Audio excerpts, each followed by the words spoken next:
Hello friends, আজকে সকালে উঠে ঘরটা ঝাড়ু মারে, উঠোন টুঠোন সব ঝাড়ু মেরে তারপরে ভাবলাম না আজকে ব্রেকফাস্টটা একটু বানিয়ে নিই। মানে ভাত আছিল মেলাগুলা, তাই ভাবলাম যে না ফ্রাইড রাইস করে দিই। ওরা তো পছন্দই করে, আর শীতের দিনে সবজিও অনেক থাকে, তো তার জন্য ফ্রাইড রাইসটা খেতেও মানে খুব ভালো লাগে।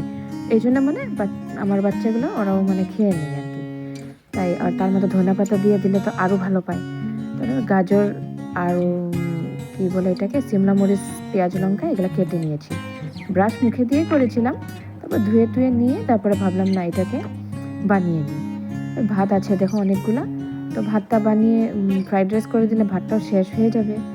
আর একটাই ডিম আছিল আজকে, তো দুটো ডিম দিলে মানে ভালো হতো, কিন্তু ডিমটা একটাই আসছিল।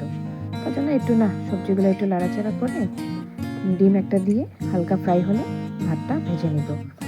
আর বাচ্চারা এগুলো পছন্দ করে, মানে ফ্রাইড রাইস, যেরকম চাউমিন, মানে যেরকম জাঙ্ক ফুড ওরা কী বলবো, ওরা বেশিরভাগ এটাই পছন্দ করে। কিন্তু রুটি বানাই আমি রোজ, বেশিরভাগই রুটি বানানো হয় আমার, কিন্তু আজকে ভাত আছে বলে মানে ওদেরকে ফ্রাই করে দিয়ে দিব। আর কালকে রাত্রে ভাত অনেক রান্না হয়ে গেছিলো। আর এদিকে আমিও খাবো, কিন্তু আমি ফ্রাইড রাইস খাবো না, পিঠা আসছিল, তো পিঠা চা দিয়ে আমি খেয়ে নিব। তার জন্য ভাবলাম না একটু চা বানিয়ে নিই, তাই এদিকে ফ্রাইড রাইসটা করে নিয়েছি, আর এদিকে আমি একটু লাল চা বানাচ্ছি। আর তোমরা তো সবাই জানো আমি সকাল সকাল মানে লাল চাটাই খেতে ভালো পাই। দুধ চাটা খেলে এমনি অনেক গ্যাস হয়ে যায়, কিন্তু দুধ চাটা অল্প বিকাল দিকে খেলে মানে ভালো। তারপরে এদিকে চা চু খেয়ে নিয়ে আমি এদিকে ডাল বানিয়ে নিলাম। মিক্স শাকটা যে দেখেছিল বন্ধুরা, ওই শাকটাকে বানিয়ে নিয়েছি, এক বাটি মতন হয়েছে। আর আলু সেদ্ধ দিয়েছিলাম।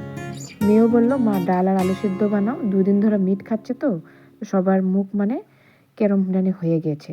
তা আমিও মানে খুবই ভালো লাগলো আজকে ডাল আর আলু সেদ্ধ, আর খেতেও খুব ভালোই লাগলো। হালকা খাবার খেলে মানে অনেক মশলা টশলা খাওয়ার পরে অনেক ভালোই লাগে।